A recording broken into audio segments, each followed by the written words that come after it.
Hello, everyone. Welcome back to another Teaching Tuesday. For today's topic, we will be discussing the cycle of abuse and different theories why it happens.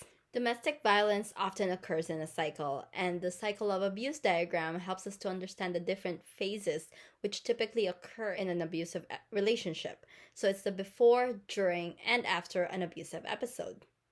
Most abusive relationships display a distinct pattern known as the cycle of abuse or violence.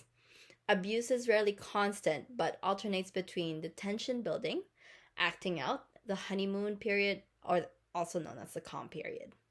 Not all relationships follow the same cycle, and individual experiences may vary. And especially in the honeymoon or calm periods, it may be shortened or be left out completely because of the abuse that intensifies over time. The cycle of violence or abuse theory is a theory that uses a three-step process to describe what can happen in individual relationships with violence. The phases include tension building, violence episode, and the honeymoon or calm phase. And each stage of the cycle can last from a few minutes to a number of months. But within an abusive relationship, the following stages can often be pinpointed. So the first one will be tension building. So the tension increases and abuser starts to get angry, communication gets broken down, the victim feels the need to concede with the abuser, tensions become too much, and victim feels uneasy and a need to watch their every move. The second one would be the incident or the violent phase. So this is the type, any type of abuse can occur, whether it be physical, sexual, or emotional, and any other forms of abuse that have power and control. And the next one would be the honeymoon phase. It also is known as a calm phase as well. So in this phase, the abuser so this happens right after the abuse. So the abuser apologizes for the abuse. Some beg for forgiveness or show remorse or sorrow.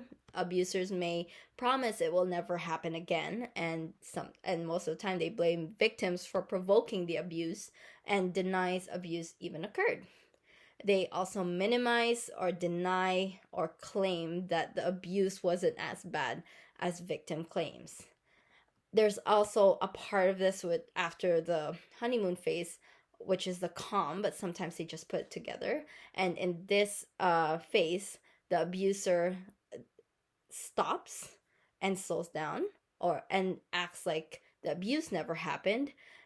They sometimes make promises during the honeymoon stage and they finally has been met.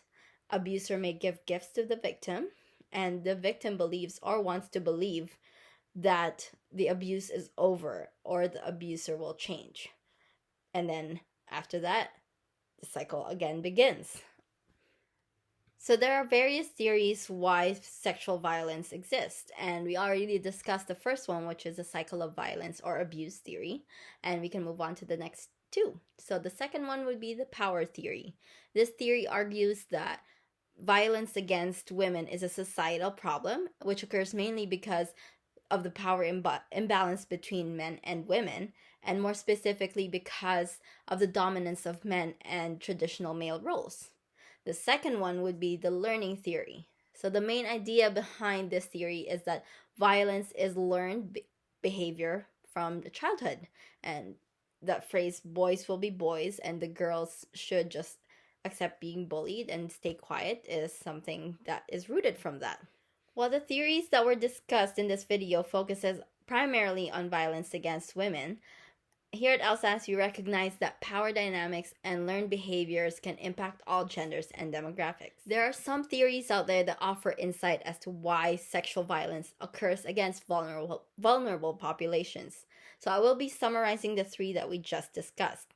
So the first one was the cycle of violence theory, or also known as cycle of abuse, which focuses on the cycle of events that intimate partners can move through, which speaks the repetition of violence in relationships.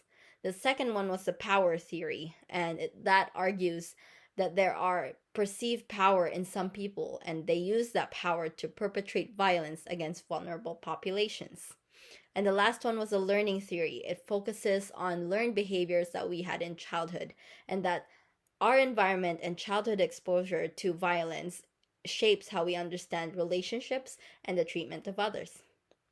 So it is important to remember that domestic violence often occurs in cycles, and understanding that cycle of violence and the factors that influence it is the first step towards breaking the cycle. Having the knowledge and awareness of this can definitely help people in the long run. That's it for today, everyone. Thank you, and I'll see you next week.